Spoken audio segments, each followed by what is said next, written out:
É assim, ó, engraçado, você falou que só saiu da sala de aula depois de bispo, né? É. Eu só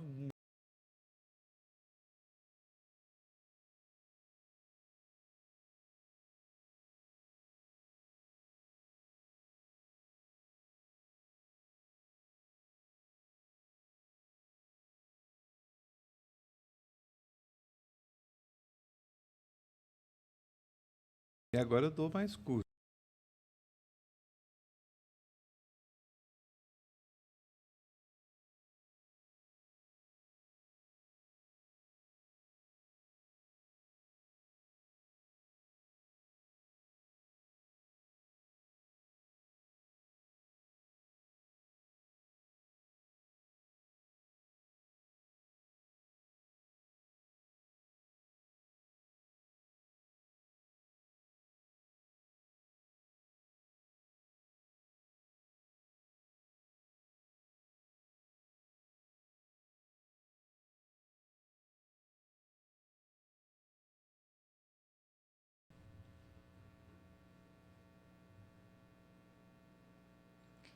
Boa tarde, Dom Edson. É uma alegria muito grande de recebê-lo no nosso SMcast e nós gostaríamos de dar as boas-vindas, né? Agradecer a sua presença e para quem não o conhece, o senhor poderia se apresentar, por favor?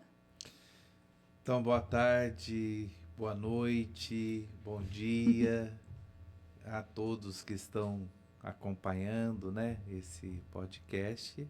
Cumprimento também a irmã, o nosso Everaldo. amigo Everaldo, que está aqui para a gente partilhar um pouquinho alguns conhecimentos, né? Eu acho que depois que surgiu a crise sanitária, Covid-19, a igreja ela teve uma preocupação muito grande na evangelização.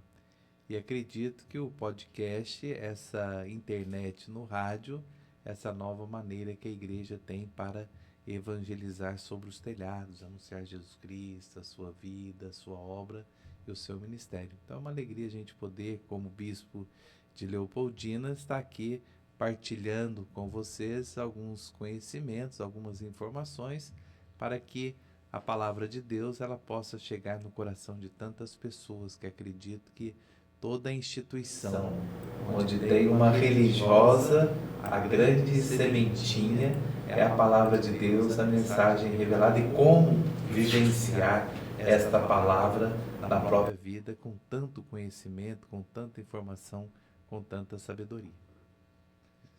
Muito bom, Dom Edson. A gente é da área da educação, a gente falava agora há pouco sobre professores, mestres, então a gente tem o seguinte, né? O senhor é mestre em filosofia, né? Social, né? Sim, sim. E especialista em Aristóteles. Então a primeira pergunta que eu queria fazer é assim, como a filosofia, a gente vê que hoje em dia os jovens não têm uma formação nessa área, né? Então assim, como a filosofia ela pode ajudar os jovens de hoje a tomar decisões melhores na vida e a respeito da vida como um todo, né? Pensando em carreira, pensando em vocação, como a filosofia pode auxiliar os jovens nesse sentido? A filosofia ela entrou na minha vida com uma grande necessidade também pela obediência ao meu bispo, né? Quando eu estava terminando o curso de teologia, o meu arcebispo queria que eu fosse estudar em Roma. E depois, conversando com ele, eu falei que não tinha estrutura para isso. Então ele falou: você vai ficar no seminário dando aula de filosofia, né? Eu falei: mas o que é isso? Aula de filosofia? É uma coisa complicada. Eu gostava de filosofia. E aí ele falou: aula de ontologia. Eu falei: piorou ainda. Estudar o ser enquanto ser. Sim. E na medida que eu fui descobrindo, aprofundando, todo e aperfeiçoando, foi falando da grande necessidade da filosofia na vida de todos nós. O que significa a filosofia dentro de um conhecimento, né? Hoje se fala numa filosofia de vida, que a pessoa tem uma maneira de agir, tem uma maneira de pensar. E a filosofia que eu aprofundei bastante foi a filosofia do Ocidente. O que é a filosofia do Ocidente, diferente da filosofia oriental. A filosofia ocidental, ela está voltada por três, vamos dizer assim, três balizas importantes. Primeiro, o direito romano, as coisas têm que caminhar de acordo com a lei, tem regras, tem normas, tem disciplinas, como diziam os medievais, né? Dura lex sed lex, a lei é dura, mas é lei. Depois também existe uma lógica, a lógica de Aristóteles, que ela influenciou muito na filosofia do Ocidente, mesmo sabendo também que hoje os lógicos poloneses pensam de uma outra maneira, diferente da lógica de Aristóteles, né, que teve um papel muito importante. Depois ela se expandiu dentro da igreja através de Santo Tomás de Aquino, que foi um grande pensador, mas ele teve uma deficiência, né? Ele não sabia grego, então ele estudou Aristóteles através dos filósofos árabes, através do latim. Então, essa questão da lógica de Aristóteles e também a revelação judeu-cristã. Então, toda essa filosofia que nós entendemos do Ocidente, ela é a lógica de Aristóteles, vamos dizer, o direito romano e também em relação à revelação cristã. Então, na medida que eu fui aprofundando, tentando estudar, refletindo, eu fui percebendo esses conceitos, eles abrem cada vez mais a maneira da gente perceber a própria realidade. Tem um grande filósofo, não é filósofo, é historiador israelita, que tem vários livros aqui no Brasil, né?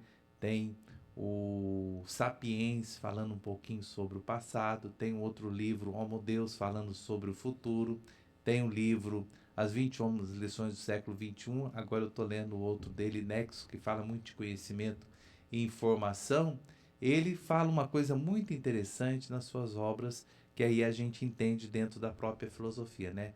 Hoje nós temos que ter clareza das coisas. Então eu acredito que a filosofia, ela ajuda a gente a ter clareza das coisas, né? Agora há pouco estava estudando um pouquinho sobre o fenômeno do cancelamento e eu estava escrevendo um texto mostrando que esse mundo digital, ele tem uma trilogia ideológica a respeito do que nós estamos vivenciando, né? Então eu penso um pouquinho que a filosofia, ela ajuda com tantos conceitos, com tantas definições, a gente ter clareza das coisas, o que pode, o que não pode, o que deve, o que não deve, a gente olhar sobre os muros, né? Olhar sobre os muros, mas primeiro a gente tem um senso comum, então nós temos que essa realidade que a gente depara no dia a dia, mas por outro lado nós precisamos de ter esse conhecimento das bibliotecas, né? Se a gente não tiver esse conhecimento das bibliotecas, fica difícil. Então, a filosofia, ela faz a gente adequar o bom senso, o dia a dia, o cotidiano, junto com o conhecimento, que hoje a gente percebe que a própria sociedade bagunçou. Não sei se é informação ou conhecimento, mas eu caminho mais para a questão do conhecimento. Então, Dom Edson, continuando esse pensamento, né? Em um tempo em que tudo é muito rápido e superficial, como os jovens podem cultivar o pensamento crítico? Sim, o pensamento crítico é a maneira da gente analisar a realidade. A realidade é aquilo que existe. Hoje, nós vivemos em vários mundos, né? Essa semana que passou, eu estava falando para o clero de Osasco. Eu falava que hoje nós vivemos num mundo VUCA, num mundo BANI, num mundo RUPTA e num mundo TUNA. Esses mundos vieram por causa da Guerra Fria, por causa do Covid, da crise sanitária, crise econômica, vieram também por essas rapidez. Hoje as coisas são rápidas. Nós que fomos formados da geração Baby Boomers, a gente gosta das coisas certas. É A, B, C, D. Hoje já é difícil, as pessoas fazem inúmeras coisas ao mesmo tempo. Eu gosto sempre de lembrar da minha sobrinha, né? Porque para estudar a gente tem que ficar concentrado, pensando. Hoje ela está com um livro, estudando, está assistindo televisão, está mexendo no WhatsApp, está respondendo para a mãe e está brigando com o irmão. Eu brinco, mas como é que faz tudo isso daí, né? Então a gente tem que um pouquinho, nós falamos muito de filosofia do Ocidente, nós temos que ser um pouquinho oriental nisso, a gente olhar para dentro de nós hoje. Então, acredito que, frente a esse mundo, as coisas são rápidas. Nós não podemos. Tem uma grande filósofa, até eu fui aluno dela, né, a Marilena Chauí, ela dizia que o intelectual, às vezes, não pode estar na liderança política, porque as coisas são rápidas e a pessoa que reflete, que pensa, ela demora. E hoje a gente quer as coisas rápidas. Por isso que, neste mundo, a gente tem que ter sempre um plano B. Hoje, com a IA, a inteligência artificial, as coisas são rápidas, né? Rápidas, assim. Então, eu acho que acredito que o pensamento crítico, ele está perdendo, mas, por outro lado, a gente tem que voltar às fontes, tem que refletir mais, pensar, aquilo que diziam os antigos, né? Engolir amargo e cuspir doce. Então, a gente tem que engolir, depois a gente, como Jesus, falar com autoridade. É interessante o seguinte, né? Eu fui aluno da Faculdade Santa Marcelina, formação técnica na área de tecnologia, mas tive também lá uma formação humana ao mesmo tempo. Eu queria saber a opinião do senhor a respeito desse tema, e aí já é vice-versa, né? O senhor acredita que a formação humana, ela deve caminhar em conjunto com a formação técnica, e o contrário também, a formação técnica, ela deve caminhar junto com a formação humana? Tem um filósofo francês que ele diz o seguinte, ele fala do saber e o fazer. O saber é a ciência.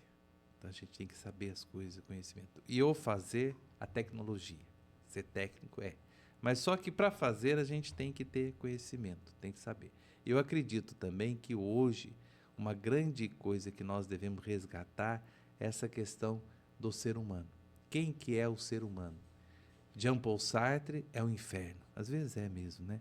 Gabriel Marcel é um mistério. São João é um presente de Deus. Olha quantos conceitos da pessoa humana. Então, nós temos que entender. E quando se fala em pessoa humana, fala cópia, símile do bom Deus. Então, tem valores que pertencem a nós. Por exemplo, o amor humano, essa sensibilidade, que desde quando nós nascemos, a gente aprende a amar, a respeitar as pessoas. Isso é humanismo, o respeito, a dignidade, né? E nós aprendemos isso no colo das nossas mães. Por que que a mãe, ela segura a criança do lado do coração? Aquela força, né? Segura. E até eu fico um pouquinho emocionado quando eu vou num hospital, numa clínica, a criança está doente, a mãe está apertando. Isso é amor humano, isso é humanidade, né? Então, a gente não podemos nunca perder essa sensibilidade, o respeito, a questão da justiça, a questão dos deveres, fazer da necessidade do outro a nossa própria necessidade. Então, é importante essa questão humana, a gente mostrar que o homem, o próprio fato da criação, quando o autor Javista coloca para nós, ele diz, olha, criou o homem à sua imagem e semelhança para cuidar disso daí, para cuidar. Então, a humanidade mostra que nós não podemos querer usufruir, de sugar, de maltratar, é cuidar. E quando se fala no cuidado, é uma expressão hoje que está em moda, né, da gente cuidar do planeta, a gente tem que cuidar das pessoas também, né? Cuidar daquelas pessoas que nós debatemos no dia a dia, né? Ter que entender o outro com suas limitações, com seus defeitos, com suas dificuldades, mas é importante essa questão da humanidade. A saúde precisa ser mais humana, a educação tem que ser mais humana, a nossa igreja tem que ressoar essa humanidade que é o próprio Cristo, né? As outras instituições, então isso é importante a gente perceber isso. Está faltando, porque o fazer esquece a dimensão do ser, do vivenciar cada vez mais. Então, acho que dentro dessa situação a gente precisa um pouquinho de, vamos dizer, não ser do Ocidente, mas do Oriente, da concentração. Hoje se fala muito, alguns especialistas falam muito a respeito da meditação, né? Quando a gente medita, quando a gente aprofunda, a gente percebe que a gente tem que ser mais humano. Eu acho que deveríamos resumir mais de Deus, abrir o coração para que o Espírito, a ação de Deus possa realmente agir na nossa vida. Estamos vivendo uma revolução tecnológica, não é, Dom Edson? E com a inteligência artificial, as redes sociais e as mudanças constantes, como o senhor vê o papel da espiritualidade e da ética nesse mundo, nesse novo mundo? Hoje nós estamos falando na Revolução 4.0, né? Então é a moda agora 4.0. Às vezes já está falando 6G, a gente está falando. Então, quando começou a falar de revolução, a primeira grande revolução industrial foi a descoberta do carvão, porque dá coisa interessante isso aí. Depois, na segunda revolução industrial, foi da eletricidade. E aqui na diocese tem livro de tombos e paróquia que padres falavam que a eletricidade era do demônio. Olha que interessante, né? Olha a eletricidade.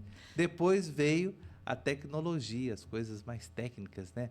Celular, controle remoto, tantas outras coisas. A terceira revolução. Agora nós já estamos na quarta, que se fala da inteligência artificial. Então, a tecnologia, ela vai desenvolvendo, ela vai caminhando, né? Mas nessa tecnologia aí que precisa, nós temos que saber agir. E aí que está a questão ética, que é um grande problema hoje, a questão ética na tecnologia, o que eu posso, o que eu não posso, como que eu vou ver o outro a sua imagem, porque toda evolução ela é importante, a evolução ela é muito importante, a caminhada, mas por outro lado a gente tem que ver que por detrás de tudo isso tem a dignidade humana, o ser humano. Nós temos os nossos expedientes racionais, nós sentimos, nós pensamos, nós queremos, nós agimos. Então, dentro de tudo isso, não podemos perder valorizando a dignidade do próprio homem. Não é que nós vamos ser mais uma máquina.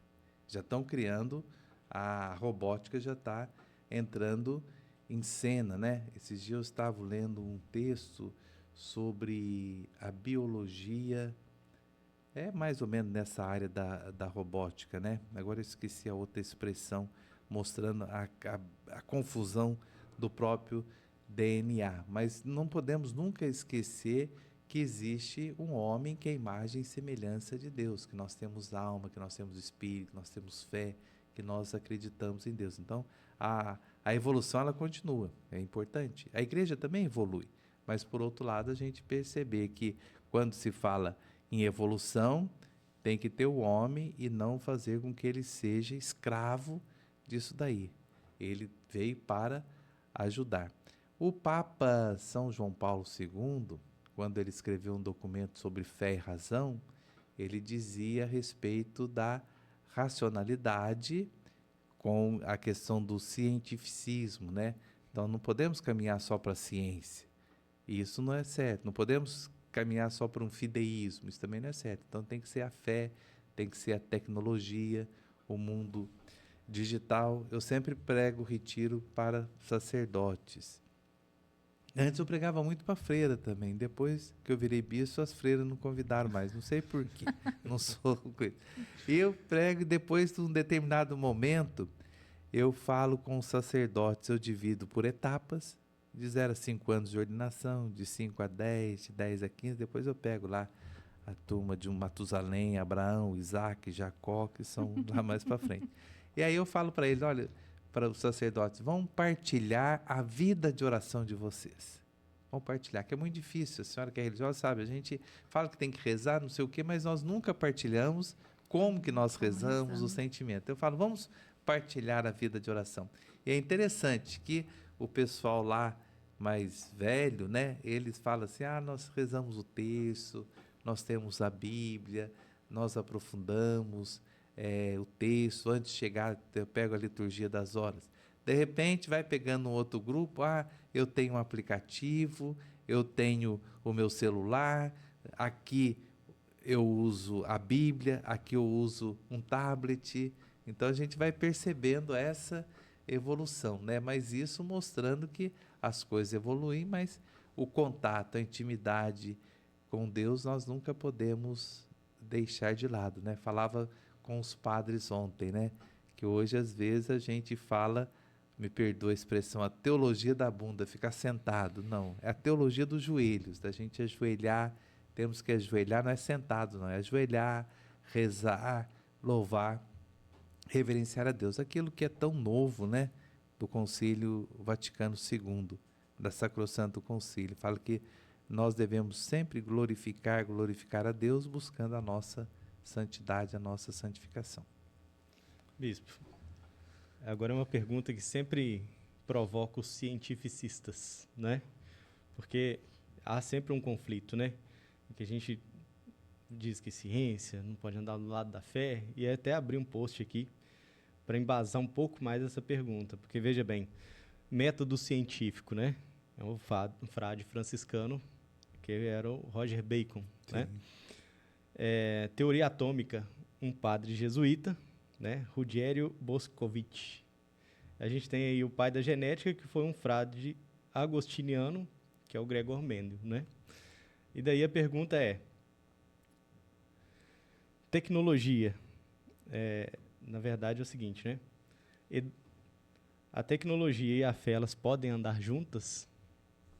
A ciência e a fé, elas podem andar juntas? Sim, sim, isso é muito bonito. E deve andar também, né? Eu penso que a técnica, ela deve ajudar a gente a crescer na fé, tá certo? Então é importante a gente entender que tudo isso que surge não é questão de fé.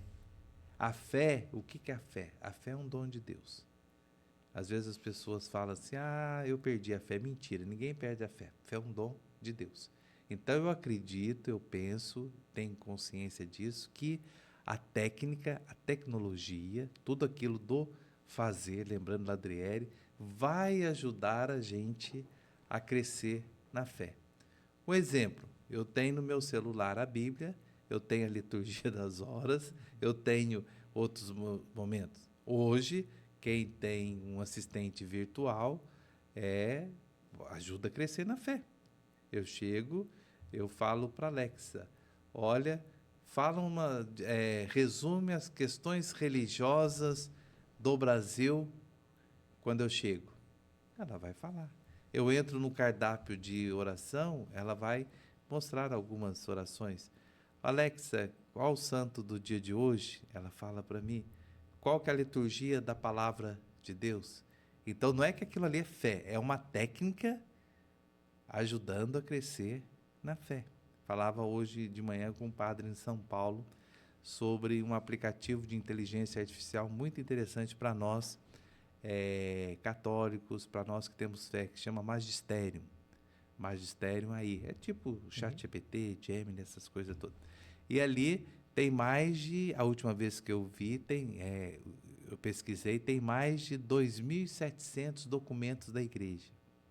Olha que coisa interessante. Então, ajuda a eu crescer na fé. Como que eu posso? A gente tem que tomar cuidado que, às vezes, essa tecnologia, essas máquinas que pensam como a gente, pode levar para umas questões equivocadas. Por isso que a gente tem que ter, não basta a filosofia, mas tem que ter o bom senso também em relação a isso, né? Por isso que tem hoje a preocupação da IA, da inteligência artificial, eu acredito mais na generativa, que foi esse upgrade no ano de 2020. Eu faço parte de um grupo do CELAM, que eu brinco com eles, falo, o único que não é especialista aqui sou eu, né? Porque eu só sei celebrar a missa aqui. Então, nós somos 14 pessoas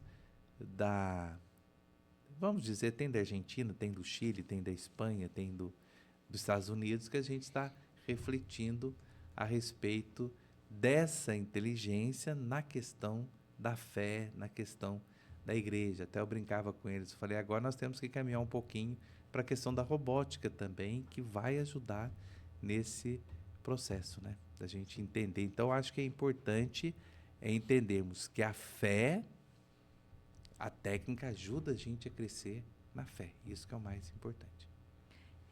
E nessa linha, Dom Edson, como o jovem pode usar a tecnologia de forma saudável e produtiva, sem cair nas armadilhas do excesso de tela, ansiedade ou comparação constante?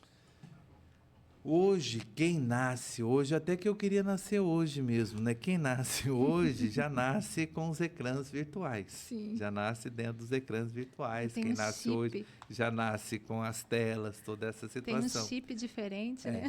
Eu lembro que estava andando de carro com os 2 sobrinhos. Os 2 são diferença de 1 ano, acho que menos de 1 ano. Um da minha irmã e o outro é do meu irmão. Então, diferença. E eu estava dirigindo o carro, de repente, os 2, tinha 4, 5 anos, eu acho, eles falando de senha.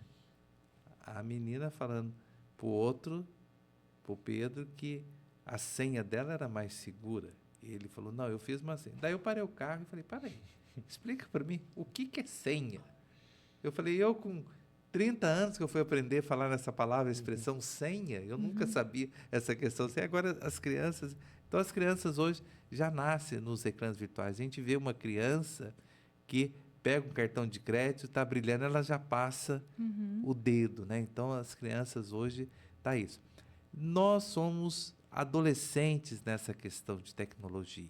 Nós somos adolescentes. Então, nós temos muita dificuldade, porque nós não temos parâmetros para educar.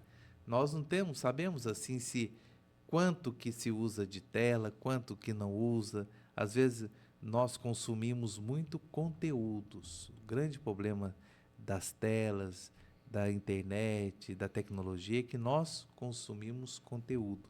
Só que as crianças, há um problema sério, porque nós, por exemplo, que fomos criados dentro da escolástica, de conceitos, de definições, nós sabemos falar, isso daqui não pode, isso daqui pode. E para as crianças, quem que manda? São os algoritmos. E os algoritmos nem sempre é uma caixa preta, nem sempre ele cria a bolha digital, e aí como é que a criança vai ser essa situação, né? Então, acho que a gente poupar um pouquinho de mais formação, por isso que a escola, o ensino, a educação, o sentar à cadeira, o ter o caderno, isso é importante também, porque são valores que estão perdendo, e hoje nós não sabemos, é falar o paradoxo do mentiroso, né? Eu estou falando uma mentira, vocês estão entendendo como uma verdade. Então, a gente entender, porque nós temos que formar essas crianças, mostrar, despertar o senso crítico, como nós já falamos, pegar e falar assim, olha, isso daqui pode, isso aqui não pode. Uma coisa muito interessante que colocou essa questão de horários, porque hoje nós somos muito desorganizados. A desorganização, ela é fora de série. E hoje a gente fala numa crise de desorganização. Então, precisamos de uma estrutura organizacional. Então, saber discernir isso aqui, pode ou não pode. Olha, antigamente a gente entendia que 7 horas é levantar, depois café, meio-dia almoço, 3 horas da tarde um cafezinho, 18 horas. É uma estrutura que a gente entendia que é uma lógica. Só que hoje tem gente que trabalha, começa à meia-noite, sai 3 da manhã, a parte da manhã dorme. Tem gente que almoça às 14 horas, tem outros que fazem isso. Olha essa estrutura totalmente que mexe com o nosso biológico. Nós fomos as coisas certinhas. A questão de educação, a questão de polidez entre as pessoas. Hoje já não existe mais isso. Tem que pôr regras. Aqui pode sentar, aqui não pode. Aqui... Antes não precisava disso. Olha como que a técnica evolui, mas princípios decaem. Tá certo? A educação, um bom dia, uma boa tarde. Hoje não precisa. Manda aquelas coisinhas de bom dia, boa tarde, mais cafona do mundo. Mas fazer o quê? É técnica. Mas a gente tem que entender isso, que nós temos um futuro que vai cobrar muitas coisas, porque as crianças elas já estão nascendo neste mundo dos ecrãs virtuais. E aí, quando se fala aqui, eu vou fazer propaganda desse livro aqui, o metaverso, por exemplo. Quando se fala do metaverso, é uma outra realidade, que as crianças já estão no metaverso. O que elas fazem? Elas vivem um mundo físico dentro do mundo digital. Esquece essa questão do físico das pessoas, no digital. Então, no digital eu posso matar, no digital eu posso bater, eu posso brigar. e aí esquece o mundo físico, né? Então é um outro desafio para nós hoje também. Sim. Bom, o público que acompanha a gente geralmente são jovens que têm sempre aquele propósito de empreender, de realizar coisas, né? Então, o senhor, como um especialista em marketing, um especialista em gestão de pessoas, o que o senhor pode dar de orientação, por exemplo, de como a pessoa pode empreender, né? E qual a importância de ter um propósito claro antes de começar nessa aventura de empreender? Sim, a questão do marketing é um grande desafio. Quando a gente fala em marketing, logo a gente pensa que é propaganda, é ambição. Hoje já está falando no marketing digital, Sim. toda essa situação. Mas quando a gente olha o que é o marketing, é atender às necessidades e os desejos das pessoas. Isso que é o marketing. Então, por exemplo, eu tenho uma necessidade de deslocar daqui para uma outra cidade, para o Rio de Janeiro. Eu tenho essa necessidade. Agora eu vou falar para você que eu só ando em carro francês. Eu não ando em qualquer carro, só ando em carro francês. Então tem que ser um Peugeot, um Renault, um carro francês para levar. De repente o senhor chega e fala assim, olha, Dom Edson, tá na porta aí um Fusca 62 e tem 3 pessoas junto. Eu falo, mas o que aconteceu? Você fala assim, é porque esse Fusca eu não sei se chega. Então, se não chegar, então os 2 para empurrar, os 3 para empurrar, toda essa situação. Aí eu vou. Então, assim, atingiu a minha necessidade, mas não o meu desejo. Tá certo? Eu senti a necessidade, mas não os meus desejos. Eu gosto de falar tomando suco de laranja. De repente, traz um copo d'água. Minha necessidade. Então, nós temos necessidades. Seja as necessidades de física, necessidade psíquica, necessidades de habitação, de segurança, tudo. E Maslow coloca várias e eu coloco uma acima, que é a espiritual também. Então, nós temos necessidades. Quem que vai descobrir as nossas necessidades? Então, os jovens têm que ser empreendedores mesmo. Descobrir as nossas necessidades. O que nós necessitamos. Então, se nós necessitamos hoje de uma cadeira que tem uma poltrona melhor, então vamos trabalhar. Os jovens têm que ser empreendedores, têm que descobrir coisas, mas sempre não para o capital, mas sempre para fazer com que o outro seja a imagem e semelhança do próprio Deus. Então, eu sonho em ser médico, mas eu tenho em referência o outro. Eu sonho em ser um grande empresário, mas eu tenho que saber que é o outro que é o meu foco, não é hoje o capital, porque às vezes eu quero empreendedorismo, mas questão de capital. Então, acho que quando eu vejo a pessoa humana e sonhando junto com aquilo que eu quero fazer, nós vamos melhorar cada vez mais, né? O empreendedor, é isso que o Papa Francisco falou a respeito da economia de Francisco. Olha que interessante, o Papa falou sobre a economia de Francisco. O que é?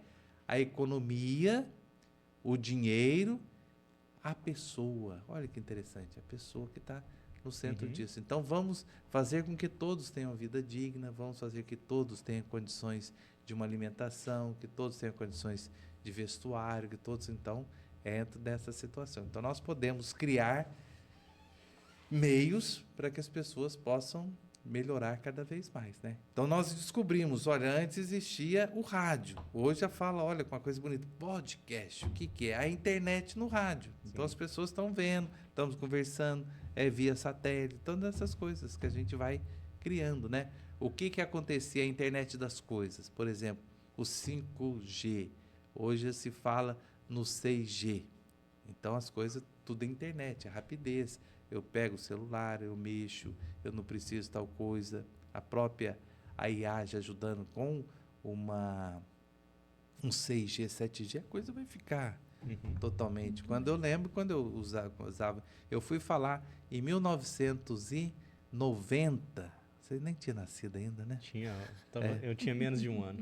1990, eu fui falar para um grupo de seminaristas sobre a internet que estava surgindo, que era uma coisa difícil, em Pouso Alegre não existia um provedor, eu como morava em Ouro Fino, eu acessava um provedor no estado de São Paulo, a dificuldade, o meu computador era não existia o Windows, olha, a descoberta do Windows, os sistemas DOS que a gente ia procurando, correndo, depois quando surgiu o Windows, eu achei a coisa mais fora do mundo, né? Então as coisas vão evoluindo, né? Por exemplo, eu estou com dificuldade agora que eu não é mais notebook, é o MacBook, daí pronto, se a gente não... Eu falei, pensei 2 vezes, falei, eu acho que eu não vou dar certo com isso daqui, não. Então, mas a gente as coisas estão evoluindo, né? Então, e aí, os jovens, quem que vão ajudar a gente? São os jovens, eles que vão ser empreendedores, mas sempre lembrando que para facilitar, para que o outro tenha condições de vida, empreendedores para tentar sanar a fome, empreendedores para sanar as pestes, empreendedores para sanar as guerras. Então, isso que é importante também, né? Sim. O senhor escreveu vários livros. Existe algum deles que o senhor indicaria especialmente para os jovens que querem entender-se melhor ou que estão começando a vida profissional? Eu não tenho livro de autoajuda, não tenho. Livro de autoajuda eu não tenho. Eu gosto, leio às vezes todos, mas eu não tenho mais assim nenhum livro que fala de autoajuda. Mas eu tenho um que eu gosto muito, que ele foge do metaverso, foge da IA, foge da gestão, foge da questão da pastoral do dízimo, de questão de economia. Tem um outro que eu escrevi da pandemia, né, sobre o novo normal. Mas um que eu gosto para a gente descobrir Deus na nossa vida é as riquezas da misericórdia de Deus, que é ali eu jogo nesse livro toda a minha vida, né? E eu mostro como que Deus age silenciosamente, manifesta a sua misericórdia na minha vida e como eu devo fazer isso no meu ministério, né? Então A Misericórdia Divina, que é um livro que eu gosto, sempre leio de novo, sempre desculpa, às vezes eu medito e falo, nossa, parece que foi eu que escrevi isso aqui, será que eu estava certo da cabeça? O que a gente vai lendo? Por que eu não fiz isso? Por que eu não fiz aquilo? Então, eu já li umas 10 vezes o livro, eu sempre questionei, esse é o que eu mais tenho consideração, porque ali é fruto não tanto dos expedientes racionais, mas eu acho que esse é mais do coração, que é diferente, né? Do coração e do próprio joelho. Então, esse da misericórdia de Deus, que é da editora Paulus. E para os jovens também tem esse daqui, sobre o metaverso, sim, né? Sobre, que aqui eu falo sobre a história do Avatar, como que a gente constrói o Avatar, como é que a gente vivencia, né? Que eu apresento que, mesmo assim como nós entendemos a revelação, o Avatar seria como se fosse a revelação, uma coisa interessantíssima hoje, como que a gente vive. Então, isso daqui ajuda bastante para os jovens, porque com a inteligência artificial generativa, que foi o upgrade da inteligência, da IA, a questão do metaverso ficou um pouquinho de lado. Sim. Mas isso vai voltar, eu acredito que vai voltar ainda, porque a inteligência artificial generativa, ela vai facilitar a gente entender a questão do metaverso, né? Por exemplo, quando se fala em textos, códigos, imagens, vídeos e áudios, nós vamos voltar para cá depois. Bom, o que então inspira o senhor a escrever? Eu não sei assim o que me inspira. Eu acho que foi a educação. Minha mãe, professora, e ela, o castigo que a gente recebia, até esses dias atrás eu conversava com meu pai, estava no hospital e a enfermeira cuidando dele e tudo, e ele está com dificuldade de falar. Eu brinquei assim, falei assim, nossa, nós apanhamos, falei assim, eu apanhei muito do meu pai. Daí a enfermeira falou assim, eu também da minha mãe. Meu pai levantou e falou, nunca colocamos a mão num filho, nem eu e nem a minha esposa. Falei, pai, mas nós sofríamos com o senhor, porque o que a minha mãe fazia? Ela mandava ler, então o castigo era leitura. Uhum. Então, se a gente fizesse alguma coisa, tinha que ler o livro e contar a história para ela depois. Aí que era pior.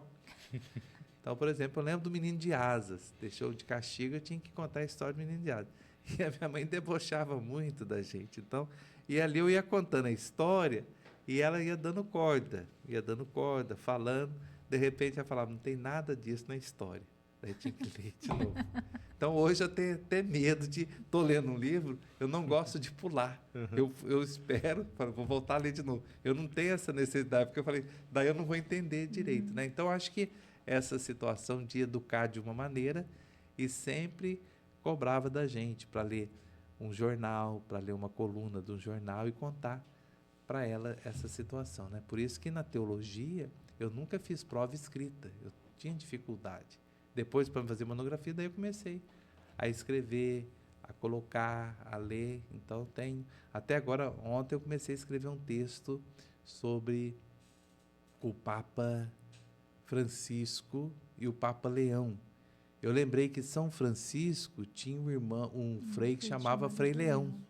Então, eu estou fazendo uma comparação. Então, às vezes, a gente anda, um lugar, isso aqui é interessante, isso aqui dá uma ideia, a gente vai escrevendo, né? Antes eu perdia sono, mas hoje, às vezes, tem uma ideia, eu não levanto mais para escrever. Mas a gente vai escrevendo, sim, gosto. E agora, com a IA generativa ajuda também, desperta algumas coisas, abre alguns horizontes, né? Às vezes eu escrevo um texto, faço ela uma observação, só que depois a gente percebe que a gente perde o texto para ela, né? Porque daí ela pega aquilo que é nosso, deixa de ser original. Então, tem esses desafios também, né? Então, essa questão acho que é mais da mãe familiar, que era professora, então tinha essa... E nas férias também, a gente tinha que ler um jornal que chamava o Minas, que saía as coisas dos professores, então a gente tinha que ler e riscar para ela as coisas. Eu lembro disso, que a gente tinha que, depois do almoço, sentar lá e ficar lendo, achando quem que era da Delegacia de Ensino de Itajubá. Eu lembro dessas coisas também, então acho que foi isso. Já fazia uma seleção para ela, né?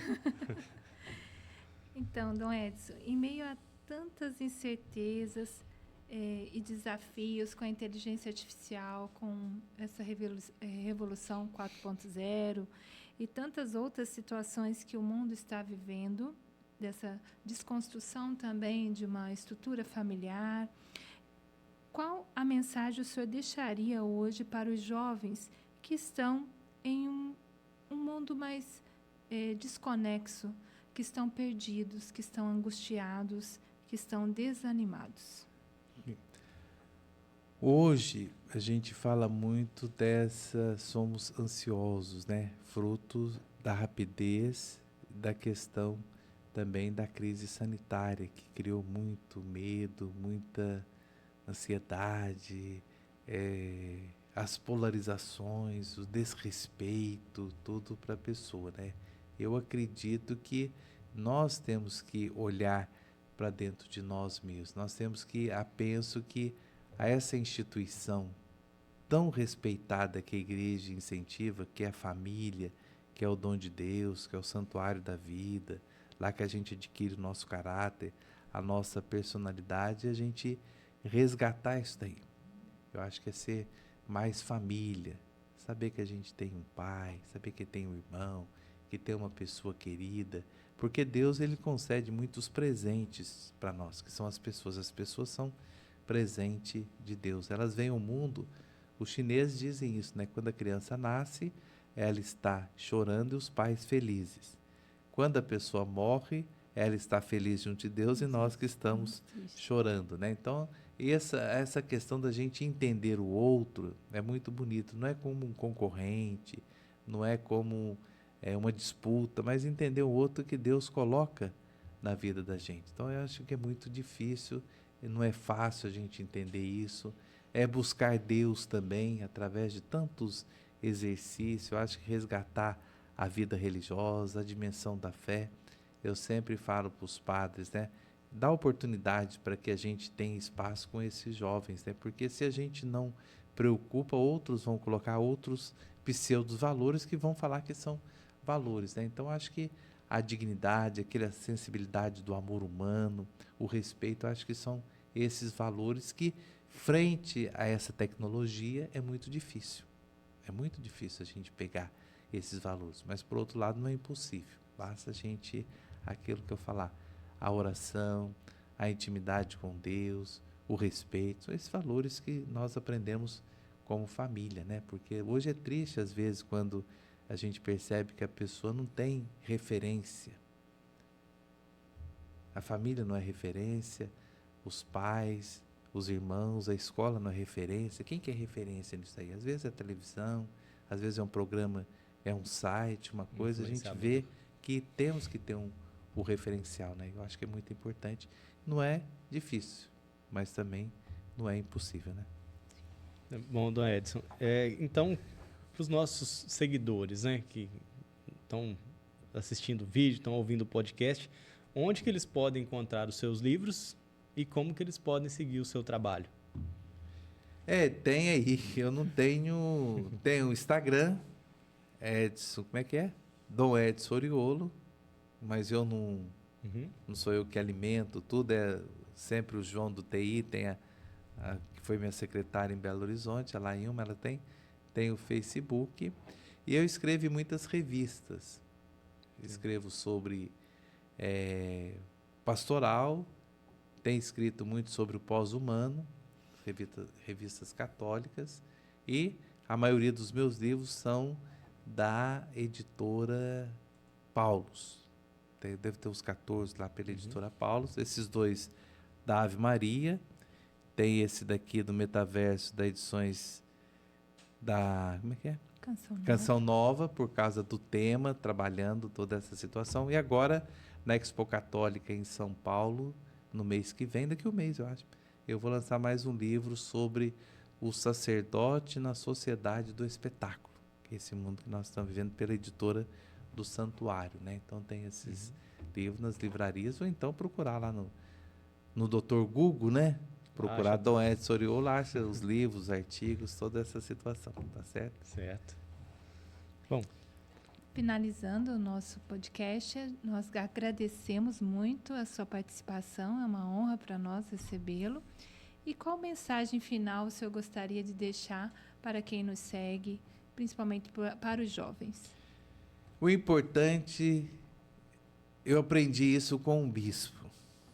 E ele repetia isso e eu falava para ele, o senhor repete demais. Eu gosto dessa expressão para os jovens. Primeiro, ter um ideal na vida. Isso é muito importante, a gente ter um ideal, continuar. Hoje eu não consegui, mas amanhã eu vou ser melhor, não vencer todos os dias. A gente está sempre tendo um ideal. Eu, hoje, como bispo, tenho ideais também. Sim. Tenho um ideal na vida. Segunda coisa é não ter vergonha de ser bom. Não ter vergonha de ser bom. Porque às vezes a gente tem vergonha de ser bom. Tá com uma coisa ali, eu passo de lado para não criar problema. Seja na escola, seja no trabalho, seja na igreja. A gente não ter vergonha de ser bom. E uma outra coisa também, que nós temos que tomar muito cuidado, é escolher bem as amizades. A gente tem que saber escolher as amizades. Eu lembro, às vezes, não anda com fulano, não faça isso. Cuidado, escolher bem as amizades. Então, ter um ideal na vida, não ter vergonha de ser bom, escolher bem as amizades, eu acho isso que ajuda, não que resolva os nossos problemas, mas ajuda a gente a ser um pouquinho mais humano, um pouquinho mais de Deus. Eu também agradeço aí esse momento e que possamos também ajudar a tantas pessoas com essa nossa conversa, esse nosso bate-papo agora sobre os telhados, a descobrir que é importante a gente ter fé, é importante a gente acreditar em Deus, é importante a gente ir na missa, é importante estar na escola das freiras, vai fazer propaganda para as freiras. É importante a gente pegar essas pessoas que Deus coloca na vida da gente para a gente ser melhor. Eu acho que é mais importante, tá bom? Tá joia. Muito obrigado. Muitíssimo obrigada. Certinho. Deus o abençoe. Amém. Tudo de bom para vocês aí. Obrigada.